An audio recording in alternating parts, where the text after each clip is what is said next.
The sound of boots scraping gravel cut through the heavy Pacific air. It was early morning, late August 1945, and a line of captured Japanese women stood rigid inside a makeshift American camp. Their khaki uniforms hung loose, salt, stained from weeks at sea. An American sergeant stepped forward, his voice steady but strange to their ears. "Take off your uniforms," he said. The interpreter's words echoed down the line like a threat. For a long, trembling second, nobody moved. The women, mostly nurses, clerks, and radio operators, looked at each other, confusion turning to panic. Stripped uniforms in their world meant disgrace.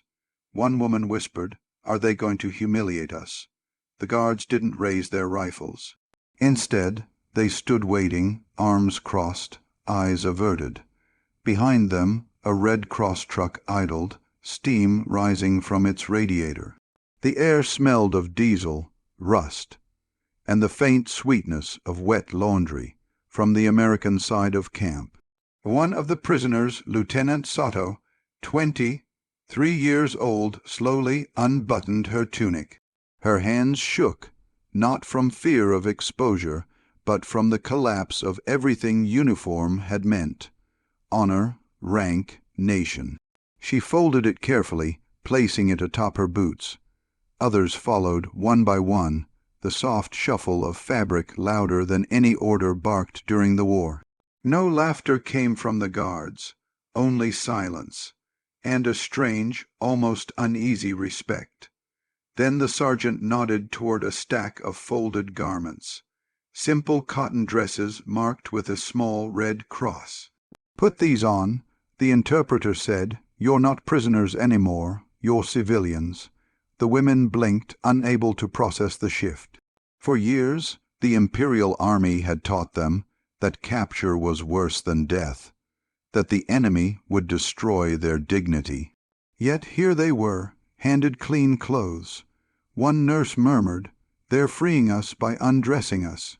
As the line of women changed into the white dresses, the morning sun pierced through the torn roof of the barracks, throwing pale light across their faces. The American sergeant turned away, pretending not to watch. In that brief, fragile silence, something impossible began. A war ending not with vengeance, but with small human gestures. But when the uniforms hit the dirt, a new question surfaced among the captives. If they were no longer soldiers, what were they now? The dresses smelled faintly of soap and sun, cotton, not canvas, soft, not stiff. As the women slipped them on, a quiet disbelief hung over the barracks like mist. Moments ago they were soldiers now. They looked like ordinary nurses or villagers. A young American corporal stepped forward holding a clipboard. Through an interpreter, he explained, from this moment, no ranks, no salutes, no orders. Everyone equal. His tone was flat, procedural, but the words landed like thunder. Lieutenant Sato lowered her eyes, fingers brushing the fabric that replaced her imperial uniform. No insignia, no badge of service. Just clean white cloth. For the first time since she'd enlisted, her body didn't carry a symbol of the emperor. The women stood in line as their names were recorded, one after another. A clerk stamped each paper with calm precision, not authority. Behind the table, an American guard poured water into metal cups, handing them out with a nod. "Drink," he said. No ceremony, no mockery. Just water, condensation dripping down the steel. The women hesitated, then obeyed. The first sip burned their throats, the taste of salt and freedom intertwined. The camp's supply officer opened a crate beside them. Soap, toothbrushes, hair combs. The sight alone sent murmurs through the group. Most of them hadn't held such items in months. "Use these," the interpreter said. "You'll be treated as civilians under the Geneva rules." For the Americans, it was routine procedure. For the Japanese women, it was a collapse of logic. They had prepared to die for their empire, not to be given hygiene kits by their conquerors. One of them whispered to another, "We are being treated better by the enemy than by our own officers." The words stung with truth. No one spoke of shame anymore, only confusion. A nurse tied her hair back with a band from the kit, glancing at her reflection in a tin plate. She didn't recognize herself. She didn't look defeated. She looked alive. The realization unsettled her. When evening came, the corporal locked away their folded uniforms in a wooden chest. "You won't need these again," he said softly. The latch clicked shut, a sound that marked the end of identity as they'd known it. But when dawn rose the next day, they'd discover that losing their rank was just the beginning of a far greater shock. The next morning began with an order no one expected. "Showers, all of you."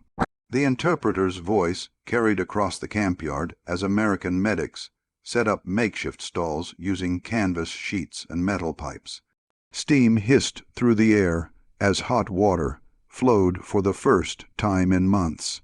The Japanese women hesitated, nervous, cautious, but the guards stood back, eyes averted, as if guarding dignity rather than prisoners.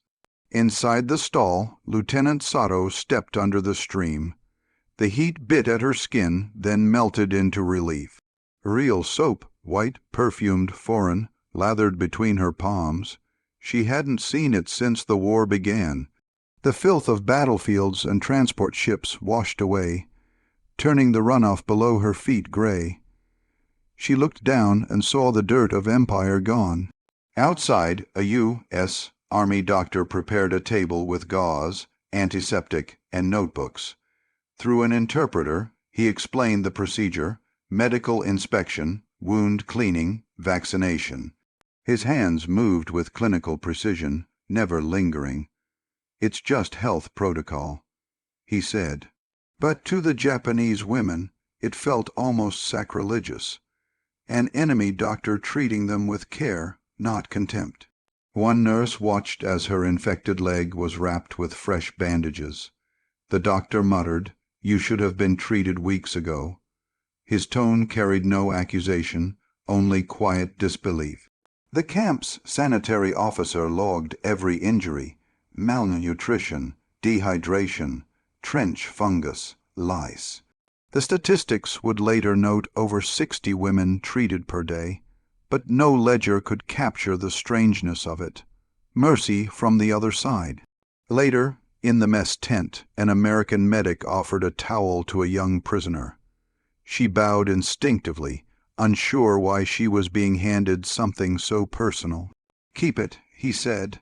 That one gesture, simple, wordless, broke through years of propaganda, thicker than armor. That night, the women lay on clean cots beneath mosquito nets, their bodies scrubbed, their hair smelling faintly of soap. Lieutenant Sato whispered, "They washed us before feeding us." It wasn't sarcasm, it was awe. In the quiet hum of generators and crickets, the scent of cooked rice drifted through the barracks, richer than any perfume. Hunger, long ignored, woke inside every stomach. Tomorrow they would taste food they hadn't seen since before the war, and their understanding of the enemy would change again.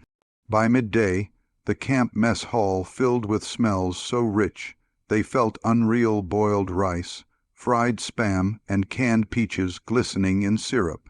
The Japanese women stood in line, silent, eyes darting between the steaming trays and the American cooks ladling portions with steady hands. Lieutenant Sato clutched her metal tray, half afraid it might be a trick. She had eaten grass broth on hospital floors. Here, the air was thick with something she hadn't known in years plenty. When her turn came, a cook, his apron stained with grease, pointed at the rice. "You like?" he asked through a grin. Sato blinked, unsure how to respond. The interpreter translated softly, "He's asking if you want more." The idea alone stunned her. She nodded, He smiled wider and added another scoop. At the tables, the women sat in silence, unsure of the ritual. Forks clinked awkwardly against metal plates. Some tried to eat with trembling hands.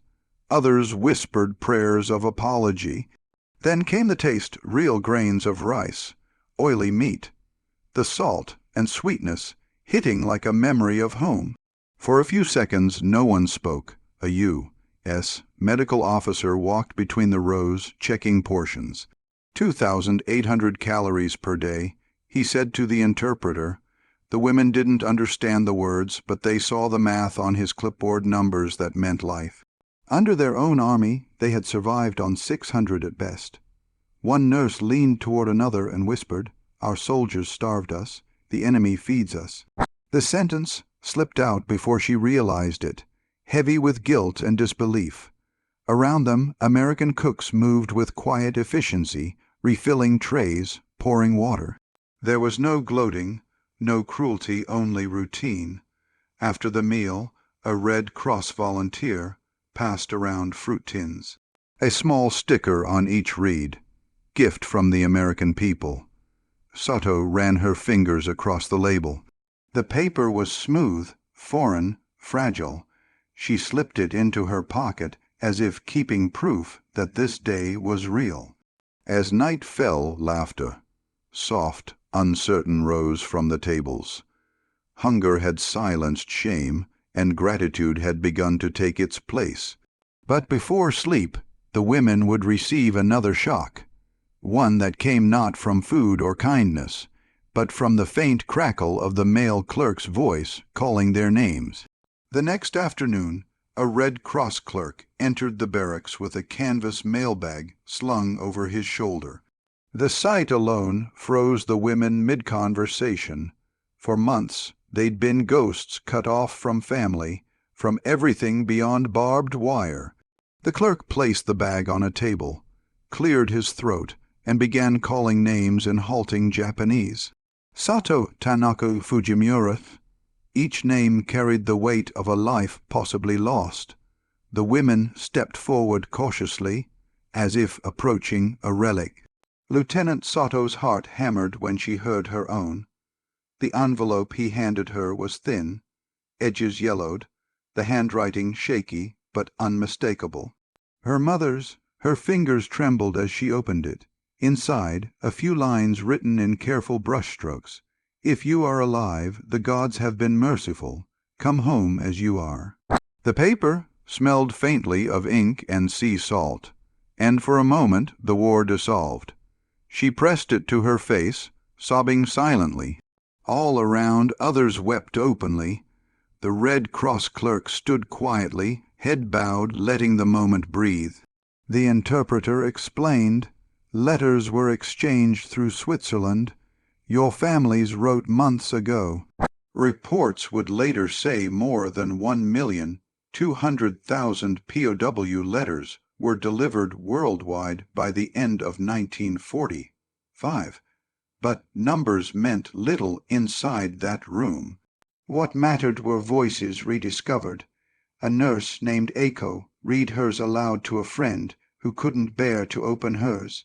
The words spoke of gardens rebuilt, neighbors gone, and a younger sister married during the bombings. "The world went on without us," Eiko whispered. "How can we return to it?" In the corner, an American medic quietly sorted undeliverable mail, letters that would never find their senders. He placed them in a box marked "Unknown Recipients" and sealed it gently, like closing a wound. For the first time, the women began to understand that their captivity was not isolation. It was survival. They were alive when so many weren't. That night, Sato sat beneath a flickering bulb, rereading her mother's words. Outside, the hum of a nearby radio carried faint Japanese speech, the Emperor's voice itself, something she had never heard before. The women gathered around the static, not knowing that the sound would change everything they believed about loyalty and loss. The radio crackled, its signal weak but unmistakable. A man's voice speaking formal Japanese, trembling under the weight of history. The women froze mid-motion, spoons suspended, breaths caught. It was August 15th, 1945. For the first time in their lives, they were hearing Emperor Hirohito's voice. The interpreter whispered, "It's the imperial broadcast. The surrender." The static-laced words flowed like ghosts. Endure the unendurable, bear the unbearable. Even those who couldn't catch every phrase felt the meaning in their bones. Japan had surrendered. The empire that told them dying was honor had just told them to live. Lieutenant Sato sank to her knees, the letter from her mother still clutched in her hand. Around her, women wept openly, not in fear, but in disbelief. The enemy's victory had become official, and yet here they were, clean, fed, alive. One nurse whispered through tears. Even his voice sounded defeated. The American gods stood back silently, understanding the weight of what was unfolding. They didn't interrupt. No commands, no laughter, just respect. The broadcast ended with a hiss of static that hung heavy in the humid air. The silence afterward was deafening, like a battlefield gone still. Later that night, some of the women gathered by the fence, staring toward the dark horizon. Somewhere beyond it lay Tokyo, their families, their lost homes. One of them murmured, "So this is how empires die." Sato looked up at the stars, feeling a strange mix of grief and relief. The emperor's surrender had stripped away the last illusion of invincibility. In the mess hall, a U.S. officer turned off the radio and wrote a note in his logbook. Japanese POW reacted with solemn calm. No hostility observed. It was a sterile line for a moment that felt anything but sterile. Humanity, raw and fragile, had cracked through military routine. The next morning, the camp bell rang again. The interpreter announced new orders. "You will work today. Laundry, kitchens, translation duties." The women glanced at each other, startled. Work, not punishment, not interrogation, just work. The empire had fallen overnight, and yet life continued, oddly practical.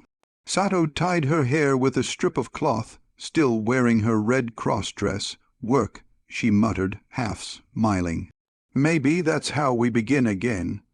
Morning sunlight spilled across the compound, glinting off tin buckets and laundry lines. The camp's new rhythm began not with orders barked by officers, but with the clang of pails and the rustle of clean sheets. The interpreter's list was simple: laundry detail, kitchen rotation, translation office. No ranks, no commands, just tasks. For the first time in years, the Japanese women worked without fear of inspection or punishment. Lieutenant Sato was assigned to the infirmary. She carried folded linens to the treatment tents, where American medics treated both their own and captured soldiers alike. The air smelled of disinfectant and sweat. But it wasn't the odor of battle. It was recovery.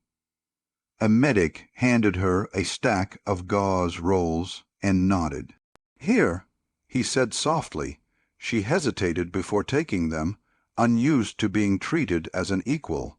Nearby, Nurse Aiko scrubbed uniforms in soapy water. "They've turned us into workers," she whispered, half smiling, "but I think this kind of work heals." The other women nodded quietly. The rhythm of washing and folding replaced the rhythm of marching boots. The noise of war was gone. The sound of fabric and water took its place. In the kitchen, American cooks showed two of the former nurses how to prepare rations. The women mimicked their gestures, cautious at first, then curious. An officer noted in his report that 70% of female POW were now assisting in humanitarian tasks under Geneva rules. The statistics would later be used as proof of Allied fairness, but to those inside the camp, it simply meant they had a reason to move, to breathe, to matter again. Sato noticed something strange when she helped a wounded American soldier clean his bandage. He thanked her in halting Japanese. The words sounded clumsy, but the intent was clear. She bowed slightly, feeling a flicker of warmth she didn't know how to name. When the day ended, the women gathered under the shade of a half-lapsed tent, hands blistered, backs sore, but spirits oddly calm. Sato looked at her reflection in a tin basin. Sweat, dust, and a faint smile she hadn't worn since before the war. Just as they began to settle into this new rhythm, a rumor rippled through camp. An American war correspondent had arrived with a camera, and that lens, they would soon learn, could wound or heal depending on how it was aimed. The journalist arrived just after noon, a thin man in a sweat, stained uniform, a large black camera slung around his neck. The women paused mid-task, hands still dripping from the wash basins. For months they had been invisible, their shame confined behind fences. Now a stranger's lens had come to capture them. Lieutenant Sato's first instinct was to turn away, clutching her Red Cross dress at the collar. The correspondent raised his camera, adjusting the focus. Sunlight caught the metal rim of the lens like a flash of steel. Instantly, tension thickened. One of the Japanese women cried out, "No pictures," in halting English. The American officer nearby stepped forward, palm raised, only with permission. He said firmly. The journalist hesitated, then lowered his camera. That small moment, one man choosing restraint, rippled louder than any gunshot. For women who had been trained to expect humiliation, the act of asking felt revolutionary. The interpreter explained the rule in Japanese: "You are not exhibits, you decide." The phrase felt foreign, almost absurd. Choice was a word they'd never been offered before. Later, under the shade of a tent, the correspondent approached again, this time kneeling to eye level. "May I photograph your work?" he asked through the interpreter. Lieutenant Sato studied his face, searching for mockery. She found none, just curiosity. Slowly she nodded. The click of the shutter followed, the soft mechanical whisper of history being recorded differently this time. The frame captured Sato hanging bandages beside an American nurse. Both faces turned toward the same breeze. Across the camp, others allowed photos. Women cooking rice, washing linens, tending wounds. Each shot blurred the old lines between victor and vanquished. That day, over 500 Allied correspondents across the Pacific took similar images, proof, they said, of reconstruction. But to the women, those photos meant something simpler. They existed again. When the photographer finally packed his camera, Sato caught him glancing at the prints drying on a line. They asked before taking pictures. She murmured to Eiko, "Our own officers never did." The sentence lingered like smoke. Days later, those photographs would sail across the ocean. Printed in newspapers, Tokyo would soon see images that would force a nation to face its daughters in civilian cloth. Weeks later, those photographs crossed the Pacific and found their way into the ruined newsrooms of Tokyo. The war had ended, but paper was scarce, ink diluted with water. Still, editors made space for the images' grainy prints, showing Japanese women in white Red Cross dresses, smiling faintly beside American medics. The headline read, "Women of the Lost War." Across the city, survivors huddled around the papers. Some stared in silence. Others refused to believe the faces were real. Mothers recognized daughters they'd assumed dead. Neighbors whispered, captured. The word still carried poison. In a culture where surrender equaled shame, seeing women alive under enemy care was almost blasphemous. One widow tore out the photo and pressed it to her chest. "She's alive," she whispered. Another spat on the ground. Better she had died with honor. The nation itself seemed split down the middle, grief and disbelief intertwined. Reports later suggested nearly 37% of the Japanese public opposed printing any images of female POW. They called them ghosts, not survivors. Inside the American camp, the women didn't yet know how Tokyo was reacting. But the whispers reached them through new arrivals and radio chatter. Lieutenant Sato read a translated clipping brought by a guard. Her own blurred face stared back at her, hanging laundry beside an American nurse. Underneath, the caption read, "Former Imperial nurses aiding occupation forces." She felt her chest tighten. To her countrymen, she was no longer a soldier, not even a woman, just a symbol of defeat. "We were ghosts returning before our bodies," she muttered. Around her, others hid their faces, torn between relief and humiliation. The American guards didn't comment. They simply kept bringing supplies, meals, and medical kits, as if mercy were its own quiet rebellion. The women began to sense that survival came with a cost. They had to learn how to live with being seen differently. That night, under flickering bulbs, an interpreter announced something new. Education classes start tomorrow. English, basic medicine, world news. The room went still. After years of following orders, the idea of learning again felt almost dangerous. Lieutenant Sato folded the newspaper clipping and placed it under her pillow. "If they call us ghosts," she whispered, "then we'll learn to haunt differently." Morning light filtered through the slats of the barracks as a new sound replaced the usual camp routine, the scrape of chalk against a blackboard. On it an American sergeant had written 3 English words in block letters: freedom, peace, choice. Beneath them, a smaller note in Japanese translation. The women sat cross-legged on wooden benches, staring as if at an artifact from another world. Lieutenant Sato traced the word freedom in her notebook. The shape of the letters felt foreign, unmilitary, almost fragile. Around her, whispers spread. "Why teach us?" One woman asked quietly. The interpreter smiled faintly. "Because peace needs translators." The logic was simple, yet it struck like a revelation. American instructors, mostly soldiers waiting for reassignment, had volunteered to teach. Some were engineers, others medics. They began with basic English phrases, anatomy terms, and maps of the world beyond Japan.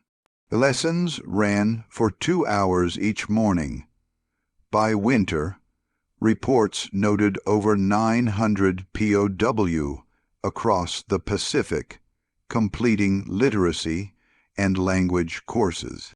But inside the barracks, it felt less like education and more like awakening.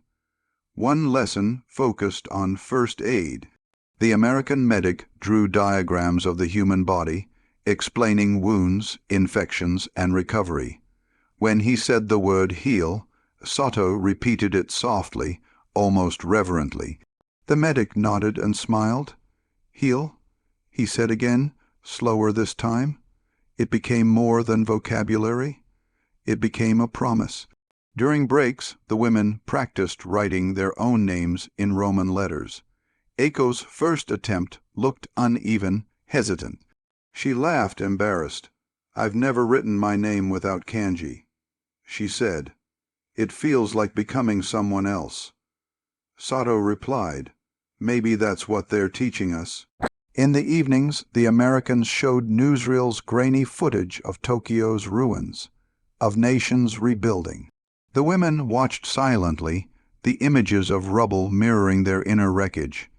Yet somewhere beneath the ache, a spark began to form. Maybe learning wasn't surrender. It was survival's next step. That night, Sato stayed behind to help the instructor erase the board.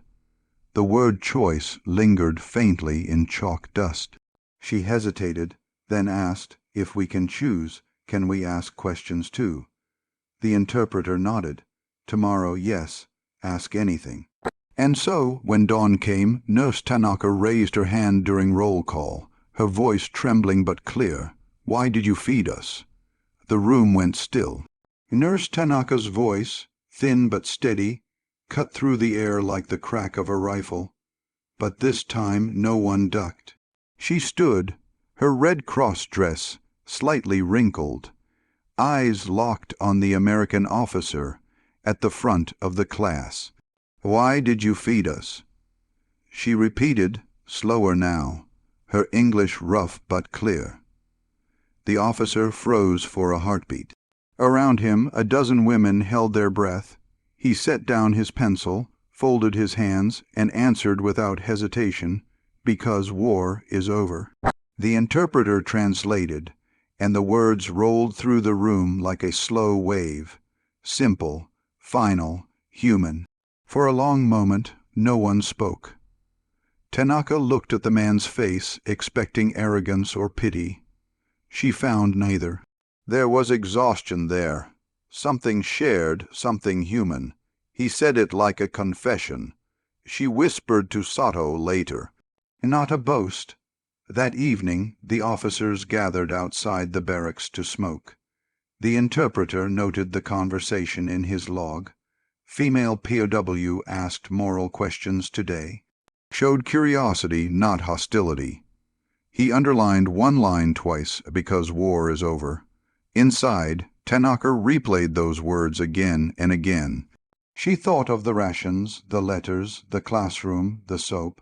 None of it erased the past, but it chipped at the edges of hatred. Maybe this was how wars truly ended, not with parades, but with awkward, fragile conversations between people who should have hated each other. Sato watched from her bunk as Tanaka carefully folded her Red Cross dress, smoothing out the wrinkles. "Maybe we've been fighting for the wrong things," Tanaka murmured. "Maybe survival itself is rebellion." Later that night, thunder rolled over the Pacific horizon. Rain tapped the roof like static from that long-ago broadcast.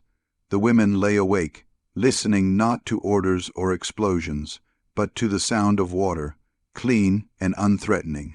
When morning came, trucks rumbled into the campyard. The interpreter read the new orders aloud. "Transport tomorrow. You will return home." The announcement landed like both a gift and a test. After all they had lost, and learned home would not be the same place they'd left. Lieutenant Sato glanced toward the harbor beyond the fence, a faint line of gray on the horizon. Tomorrow the sea would open before them. The morning of departure smelled of diesel, salt, and wet rope. The Pacific shimmered under a pale sky as a line of women, now civilians, stood at the docks clutching small cloth bundles. The Red Cross dresses flapped in the sea wind. For the first time since their capture, the barbed wire was behind them. Ahead waited an American transport ship, gray, vast, and strangely quiet. Lieutenant Sato stepped forward, the planks creaking beneath her feet. She turned once toward the camp. They were leaving rows of barracks, watchtowers, and the faint echo of laughter from soldiers breaking down tents. Not one guard raised a weapon. Instead, a few waved. The gesture was brief but disarming. A sergeant handed each woman a tin box, rations for the voyage, crackers, chocolate, cigarettes, and canned fruit. For the trip home, he said simply. They bowed, unsure whether gratitude or shame should come first. As the ship pulled away, The coastline shrank to a faint smudge on the horizon. The engine's hum replaced every sound of war. They remembered bombs, screams, commands. Now there was only water and wind. The women gathered on the deck, some silent, others whispering prayers. Eiko leaned against the railing, watching the sea churn. "They sent us home better than we came," she murmured. Sato nodded, eyes fixed on the horizon. Down below, American sailors showed them how to use the galley stoves. The women helped peel potatoes, their laughter awkward but real. One sailor offered a harmonica tune, soft, hesitant notes drifting through the steel corridors. For a moment it felt like peace had a sound. At sunset the ocean glowed orange, reflecting on their faces. Sato reached into her pocket and unfolded her mother's letter. She read it again under the dim deck lights, lips moving silently. "Come home as you are." When night fell, she sat on the deck beside Tanaka. Neither spoke. The sea rocked them gently, as if carrying a secret neither side could fully name. By dawn, a gray outline appeared on the horizon. Japan. But it wasn't the homeland they remembered. It was a skeleton of what once was. Burned, broken, silent. As the ship approached the dock, no cheers greeted them, only the sound of gulls circling above the ruins. The harbor of Yokohama looked nothing like home, just jagged timber, twisted steel, and silent cranes reaching over ruins. The ship's horn moaned once, long and low, as if mourning. The women disembarked slowly, clutching their bundles and papers, stepping onto soil that felt both familiar and foreign. The air smelled of ash, wet dust, and something else absence. Lieutenant Sato looked up at the skyline. Where neighborhoods had once stood, there were only skeletal frames and scorched ground. Tokyo, once a humming empire, had become a graveyard of memories. Reports later estimated that nearly half of its housing was destroyed by firebombs. But statistics meant little in that moment. What she saw was personal, a city she could no longer recognize. The women moved through the docks in silence, passing men with hollow eyes and children with tin bowls. No one greeted them. A few stared, others looked away.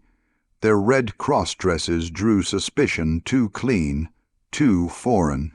Sato pulled her shawl tighter, hiding the emblem beneath it. They reached a makeshift transit shelter run by Japanese volunteers. There, they were handed identification slips and weak tea.